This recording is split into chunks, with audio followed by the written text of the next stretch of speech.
I was 20 years old, going to prison for the very first time. You know, I ain't never coming back again. Said it the first time and I said it the second time. But lo and behold, I found myself back a third time. My sentence was for robbery and possession, and I was sentenced to 65 years to life, and I did 21 years. My life started off rocky. My mother was addicted to drugs. Amazing mother who had 6 kids to raise. And me being the oldest out of everyone, you know, I would go out and do crimes, you know, come back with a little money in my pocket, you know, share with mom. There was no thought of rehabilitation, the pain you have caused others. And so I went back and I had to tear these layers off and find out where it started. So I was separated this time with a large sentence, but I knew that whatever happens, I had to be ready. I had to be a person that they wanted to let out. So I started participating in church. That's the only time that I opened my heart, my eyes to really say, why do I find myself back here? Waking up, damn, I'm in prison again. And that's when you have that but God moment. Prosecutor initiated resentencing was another light. The same person who got up there and advocated for my 65 years to life now comes back and advocates for my release, because the person who was sentenced to 65 years to life doesn't exist no more. On my day of my release, the hallway was lined up with brothers, men who knew me in there and knew I was going home. It was emotional, you know, to leave them where they were.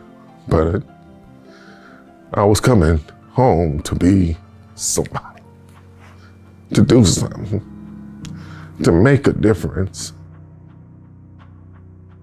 I'm now working with the homeless community in Pasadena, the youth going into the juvenile system, and building up men who are coming home from prison.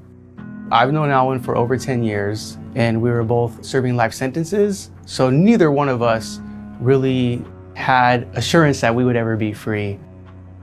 Testimony Ministries is a faith-based reentry organization. He has turned what was just an internship into a whole leadership role where he's leading volunteers, he's leading the community meal, he's leading serving our neighbors who are unhoused because he wants to be of service. Alwin and I met in flight. I was on a trip from LA to Atlanta. Before our flight landed, he asked could he pray for me. And he said a prayer of discernment, and that did something to me. Alwin's journey is a testament of how God works in your life. The man that he has become is a God-loving man who preaches and teaches and is committed to serving others based off of his journey. I see what God has done in his life. So I'm very proud of him. That's freedom. To wake up outside is to wake up in reality. You walk the path that you're meant to walk. You live in the course that you were meant to live. You have family, you have your friends, you have life. Those things were a bright light for me to walk towards while changing, tearing down the man that was once me and becoming a new man.